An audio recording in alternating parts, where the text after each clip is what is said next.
그런 제목으로 같이 말씀을 나누기를 원합니다.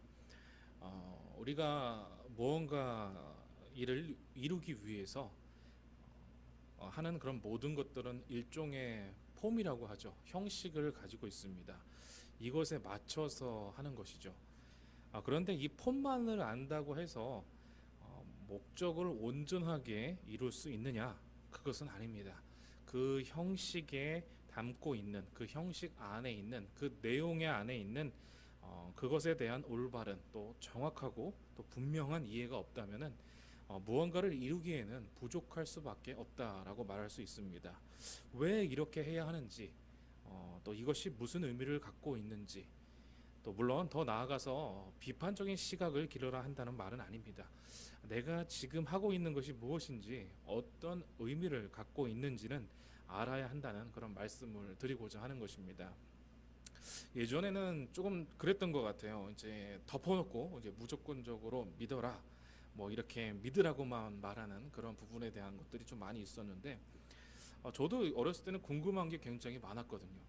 정말 궁금한 게 참 많아서 막 물어보기도 많이 하고 찾아보기도 많이 했는데, 근데 참 잘 해소가 되지 않았을 때가 많이 있었습니다. 근데 다른 이제 목사님들이나 이제 뭐 좀 어르신들에게 좀 이렇게 물어보면은 되게 이제 성경에 관해서 되게 결론이 이제 그냥 믿으면 된다, 무조건적으로 그냥 순종하라, 이런 식으로밖에 피드백을 받지 못했던 그런 안타까운 기억들이 좀 있습니다. 그런데 더 관심을 갖고 더 말씀이 가까이 하다 보면은요, 이거는 성경이 말하는 그런 기독교의 신앙관으로서 그냥 덮어놓고 믿어라, 이런 것은 기독교적 신앙관이 아니다라는 것을 우리가 사실 알 수 있게 되는 것입니다. 과연 성경은 무조건적으로 믿으라고 우리에게 말을 하고 있는 것일까요? 성경이 충분히 믿을 만한 내용을 제시한 이후에요, 그 다음에 이것을 받아들이고 또 이것을 믿고 나아가서 이런 것들, 이 하나님의 눈으로서 하나님의 관점의 세계관을 목표로 해서 나아갈 수 있겠느냐라고 이렇게 우리에게 질문을 던지면서 제시하고 있다는 것을 알 수 있게 되는 것입니다. 성경은 정말로 충분하게 우리들에게 믿을 만한 내용에 대해서 제공을 하고 있다라는 것을 우리가 볼 수가 있는 것입니다. 그러나 어떠한 형식만을 갖추고 있는 것들, 이 폼만 안다고 하여서 기독교 뭐 문화, 뭐 예배의 방식, 뭐 방법 등 뭐 이런 형식에만 치우쳐져서 이것이 담고 있는 가치와 내용을 잘 모르게 된다면 잘못 이해하고 잘못 받아들일 수밖에 없다라는 것을 우리가 알 수 있게 되는 것입니다. 성경에서 말하고 있는 믿어라, 신뢰해라, 순종해라, 따르라, 또 섬겨라, 희생해라, 사랑해라 라는 그런 많은 표현들은 모두가 다 그럴 만한 이유와 근거가 있다는 것을 알 수 있습니다. 그렇기 때문에 믿는 주님의 백성들에게 이렇게 하겠느냐라고 제시하는 것을 볼 수가 있게 되는 것입니다. 가장 중요한 것이 우리가 생각해 볼 것이 무엇이냐면은, 우리가 이 말씀을 내 지표로 삼아서 내 기준으로 삼아서 이 삶의 방식으로 받아들이고자 한다면 우리는 충분히 그것을 검증할 수 있어야 된다는 것입니다. 어떠한 검증일까요? 오늘 본문의 제목대로 하나님께서 거룩하게 하여 주신다는 것, 이 거룩을 나타내야 되는 것이 아닐까 이렇게 생각을 해볼 수가 있는 것입니다. 이유는 뭐겠습니까?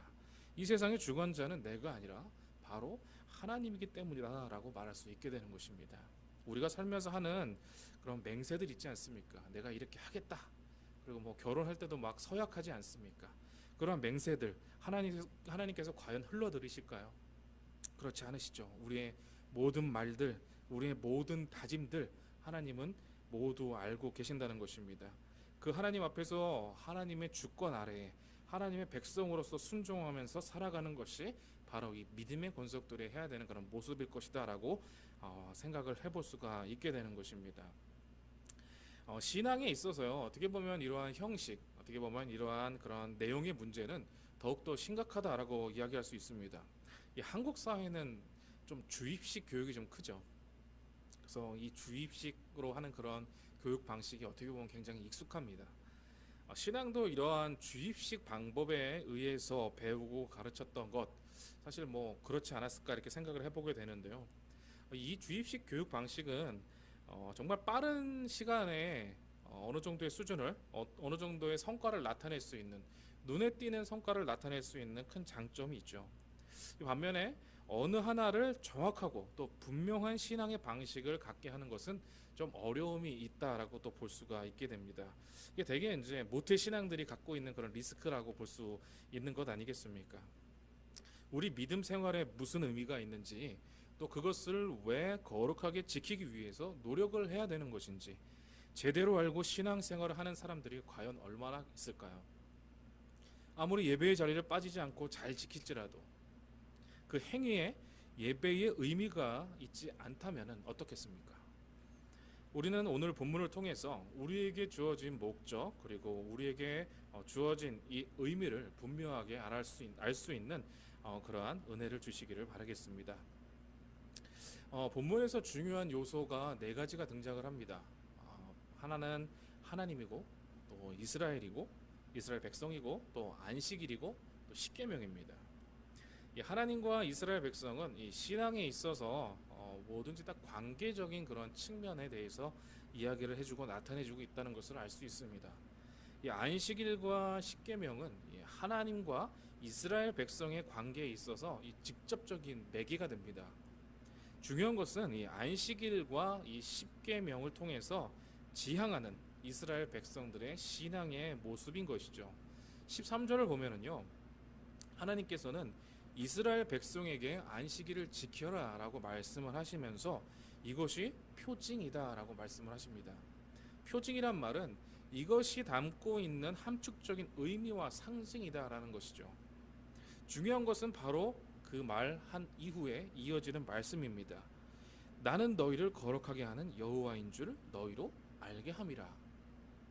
이스라엘 백성에게 안식일을 주심으로 그들에게 기억하게 하시려는 것은 바로 하나님께서 그들을 거룩하게 하시는 분이다라는 것입니다. 이것은 원어로 여호와 메카디시켐이라고 합니다. 거룩하게 하시는 분. 이 하나님께서는 이 이스라엘을 선택하여 주셨고 또 그들을 애굽에서 구원하셨고 무려 또 40년의 광야의 삶을 통해서 또 계속해서 그들을 거룩하게 인도하시는 하나님이십니다. 왜 하나님께서 저와 여러분들 우리를 구속하셨을까요? 우리를 의롭고 또 거룩하게 하기 위함이었다라고 볼 수 있습니다. 거룩해야만 거룩하신 하나님 앞에서 우리가 머물 수 있다는 것이죠. 히브리서 12장 14절에서 이런 기록이 있습니다. 이렇게 말합니다.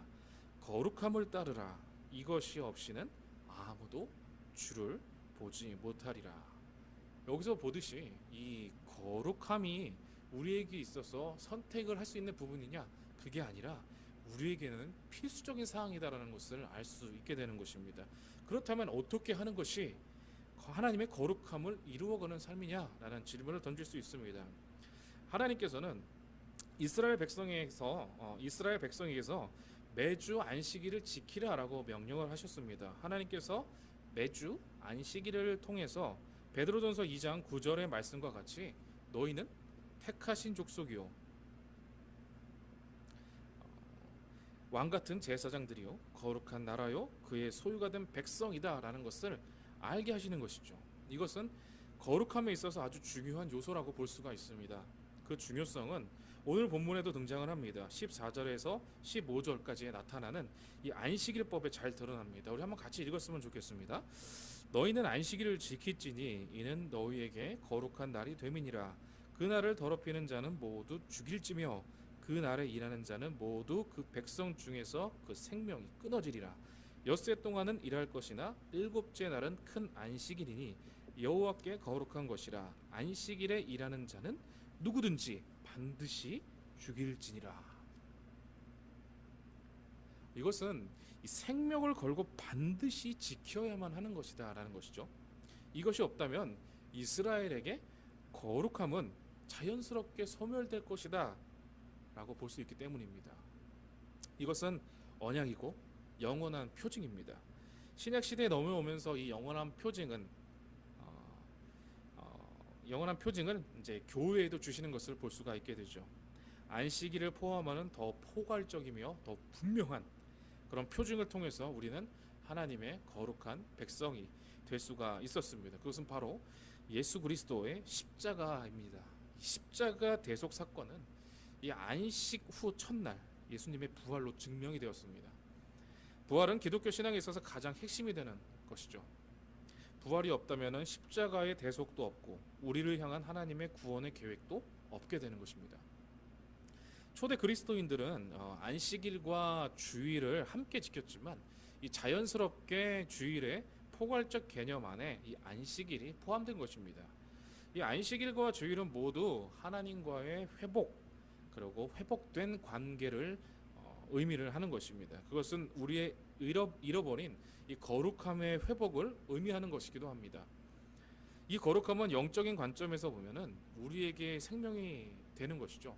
이 아담의 불순종 이후에 하나님과 완전하게 단절된 관계는 이 영적인 죽음을 의미하는 것이고, 동시에 우리에게 이 하나님의 거룩함이 사라진 것을 의미하기도 하는 것이죠. 우리와 하나님을 이어주는 이 대속을 통한 거룩함은 이 그리스도 예수를 통해 단번에 이루어졌다는 것을 볼 수 있습니다. 이 예수 그리스도의 공로를 힘입어서 우리는 하나님 앞에서 의롭다 칭함을 얻었습니다. 그렇지만 이것이 그리스도인의 신앙의 전부는 아닌 것입니다. 주일의 예배에 형식적인 그러한 강박관념을 가지고 임하는 것이 오히려 하나님께서 주신 주일의 개념을 오용할 수도 있다라는 것을 볼 수 있게 됩니다. 주일의 정신은 뭘까요? 나의 노력과 힘을 다한 예배가 아니라 하나님께서 베풀어 주신, 하나님께서 허락하여 주신 그 구원에 대한 감사와 하나님의 말씀을 따라 순종하겠다는 우리의 그런 의지와 그런 고백이 담겨 있는 것이 맞다고 볼 수가 있는 것입니다. 레위기 20장 7절에서 8절까지 보면은요, 이렇게 기록이 되어 있습니다. 너희는 스스로 깨끗하게 하여 거룩할지어다. 나는 너희의 하나님 여호와이니라. 8절에 너희는 내 규례를 지켜 행하라. 나는 너희를 거룩하게 하는 여호와이니라. 아멘. 레위기는 이 이스라엘 백성에게 어떻게 하나님을 예배해야 하는지 말씀한 그러한 책이다라고 볼 수가 있습니다. 그것의 목적은 이스라엘 백성으로 하여금 어떠한 삶을 살아가게 하느냐, 성화된 삶을 살아가게 하는 것을 나타낸다는 것을 볼 수가 있습니다. 우리의 신앙은요, 예수님을 믿습니다라는 고백에서 끝나는 것이 아닙니다. 우리는 구속 후에도 이제 성화된 삶으로 나아가야 되는 것이죠. 그 성화의 삶 그 후에 우리에게는 또 영화의 삶이 기다리고 있는 것입니다. 아무런 노력도 하지 아니하고 죄의 상태에서 영화로 나아갈 수는 없게 되는 것이죠. 그것은 불가능한 것입니다. 오늘 본문 18절에 이렇게 기록이 되어 있죠. 여호와께서 시내산 위에서 모세에게 이르시기를 마치신 때에 증거판 둘을 모세에게 주시니 이는 돌판이요 하나님이 친히 쓰신 것이더라. 31장 12절부터 시작된 말씀은 이렇게 18절로 끝을 맺게 됩니다. 십계명이 새겨진 이 하나님의 증거판은 이스라엘의 순종을 요구하시는 것입니다. 저와 여러분들, 우리는요, 이 구속받은 하나님의 백성으로서 이제 하나님의 거룩을 이루어가야 하는 그런 의무를 가지고 있습니다. 결론적인 말씀인데요, 그렇기 위해서 우리에게 주어진 것이 이 성경, 이 말씀이다라는 것입니다. 그것은 우선적으로 알아야 되는 것이죠. 말씀을 알지 못하는 사람이 아무리 주의를 지킨다, 어떻게 주의의 핵심인 십자가의 삶을 살아갈 수 있을까요? 절대 불가능한 것이죠. 또 그것은 우리의 노력을 필요로 하기도 합니다. 하나님의 주권이 우리 위에 있다는 분명한 의식이 있을 때에 비로소 우리는 우리의 육체적 욕망이 아니라 하나님의 말씀을 따라 이 십자가의 삶을 살아갈 수 있게 되는 것입니다. 성경이 말하는 십자가의 삶이 뭐죠? 우리가 다 알듯이 그것은 하나님을 사랑하는 것이고 또 동시에 이웃을 사랑하는 것입니다. 우리 이웃이 누굴까요? 예수님의 십자가의 사랑은 이 원수까지 사랑하는 그런 놀라운 사랑이죠. 만약 우리가 이 주의를 아무리 지킨들 우리가 그리스도의 사랑으로 삶을 살려고 하는 아무런 노력이 있지 않는다면 과연 우리는 이것을 온전히 지키고 있다고 말할 수 있는가요? 이것을 우리가 한번 돌아봐야 되는 것입니다. 하나님께서는요, 우리를 거룩하게 하시는 하나님이다라고 말할 수 있습니다. 이미 우리를 죄에서 건져 주셨고 하나님의 기록된 말씀을 통해서 우리를 성화의 길로 인도하고 계신다는 것입니다. 성화로 이어지지 않는 구속이란 있을 수 없는 것이죠. 영화로 이어지지 않는 성화 또한 있을 수 없는 것입니다. 구속에서 끝나는 신앙이 아니라 이 성화를 통해서 영화로 나아가는 이 하나님의 거룩함을 갖추어가는 저와 여러분들의 믿음의 삶이 되시기를 주님의 이름으로 간절히 축복합니다. 우리가 하나님의 말씀을 깨닫고 또 우리가 많은 예배를 드리고 주 앞에 기도하며 나아가지만 변화되지 않는 그런 삶, 그리고 거룩하여지기를 노력하지 않는 삶은 아무런 의미가 없는 것입니다. 하나님의 은혜를 입은 자들로 우리가 신앙의 연주가 깊어지면 깊어질수록, 우리가 말씀을 가까이 하는 시간이 더욱더 많으면 많아질수록 하나님의 모습, 이 거룩함이 나타나야 되는 것을 오늘 말씀을 통해서 다시 한번 바라보시는 저와 여러분들의 삶이 되시기를 축복합니다. 이렇게 변화가 있는 삶, 성화로서 나아가는 믿음의 삶이 저와 여러분들의 삶에서 풍성하게 나타나고 이루어지는 그런 은혜가 있으시기를 주님의 이름으로 간절히 축복합니다. 기도하겠습니다. 우리를 거룩하게 인도하여 주시는 아버지 하나님, 은혜를 감사합니다. 거룩이라는 것이 하나님께서 여기시는 가장 중요한 기대라는 것을 알게 하시고, 또한 하나님의 도우심 가운데에 삶의 모든 영역에서 거룩이 나타나는 그런 우리의 삶이 되게 하여 주시옵소서. 믿음의 고백으로만 그치는 것이 아니라 삶으로 나타내는 성화의 삶이 되게 하여 주시옵소서.